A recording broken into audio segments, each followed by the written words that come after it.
La palabra diaria, viernes 9 de abril del 2021, del libro de los Hechos de los Apóstoles. En aquellos días, mientras Pedro y Juan hablaban al pueblo, después de que el paralítico fuese sanado, se les presentaron los sacerdotes, el jefe de la guardia del templo y los saduceos, indignados de que enseñaran al pueblo y anunciaran en Jesús la resurrección de los muertos. Los apresaron y los metieron en la cárcel hasta el día siguiente, pues ya era tarde. Muchos de los que habían oído el discurso creyeron. Eran unos 5,000 hombres. Al día siguiente se reunieron en Jerusalén los jefes del pueblo, los ancianos y los escribas, junto con el sumo sacerdote Mas y con Caifás y Alejandro. Y los demás que eran familia de sumos sacerdotes hicieron comparecer en medio de ellos a Pedro y a Juan y se pusieron a interrogarlos. ¿Con qué poder o en nombre de quién habéis hecho esto vosotros? Entonces Pedro, lleno del Espíritu Santo, les dijo: Jefes del pueblo y ancianos, porque le hemos hecho un favor a un enfermo, nos interrogáis hoy para averiguar qué poder ha curado a ese hombre. Quede bien claro a todos vosotros y a todo Israel que ha sido el nombre de Jesucristo el Nazareno, a quien vosotros crucificasteis y a quien Dios resucitó de entre los muertos.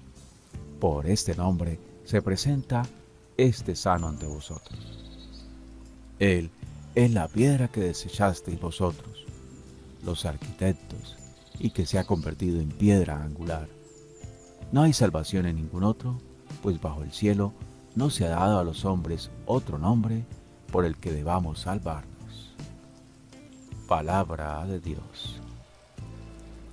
La piedra que desecharon los arquitectos es ahora la piedra angular. Dad gracias al Señor porque es bueno, porque es eterna su misericordia. Diga la casa de Israel, eterna es su misericordia. Digan los fieles del Señor, eterna es su misericordia. La piedra que desecharon los arquitectos es ahora la piedra angular. La piedra que desecharon los arquitectos es ahora la piedra angular. Es el Señor quien lo ha hecho. Ha sido un milagro patente. Este es el día que hizo el Señor, sea nuestra alegría y nuestro gozo. La piedra que desecharon los arquitectos es ahora la piedra angular. Del Santo Evangelio según San Juan. En aquel tiempo, Jesús se apareció otra vez a los discípulos junto al lago de Tiberíades y se apareció de esta manera. Estaban juntos Simón, Pedro, Tomás, apodado el Mellizo, Natanael, el de Caná de Galilea, los Zebedeos y otros 2 discípulos suyos. Simón Pedro les dice: Me voy a pescar. Ellos contestan: Vamos también nosotros contigo. Salieron y se embarcaron, y aquella noche no cogieron nada. Estaba ya amaneciendo cuando Jesús se presentó en la orilla, pero los discípulos no sabían que era Jesús. Jesús les dice: Muchachos, ¿tenéis pescado? Ellos contestaron: No. Él les dice: Echad la red a la derecha de la barca y encontraréis. La echaron y no podían sacarla por la multitud de peces. Y aquel discípulo a quien Jesús amaba le dice a Pedro: Es el Señor. Al oír que era el Señor, Simón Pedro, que estaba desnudo, se ató la túnica y se echó al agua. Los demás discípulos se acercaron en la barca, porque el río distaban de tierra más que unos 200 codos, remolcando la red con los peces. Al saltar a tierra, ven unas brasas con un pescado puesto encima y pan. Jesús les dice: Traed de los peces que acabáis de coger. Simón Pedro subió a la barca y arrastró hasta la orilla la red repleta de peces grandes, 153, y aunque eran tantos, no se rompió la red. Jesús les dice: Vamos, almorzad. Ninguno de los discípulos se atrevía a preguntarle quién era, porque sabían bien que era el Señor.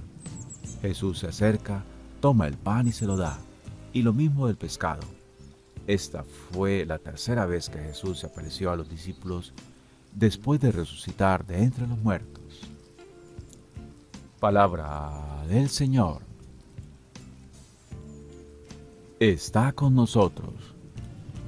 Cuando somos capaces de hacer nuestro trabajo de la manera que Jesús nos lo indica, con generosidad, honradez, esfuerzo, La pesca es siempre abundante, y no solo para el pan de nuestras casas, sino para que el mundo crea que Jesús está vivo ahí donde todos los días convivimos.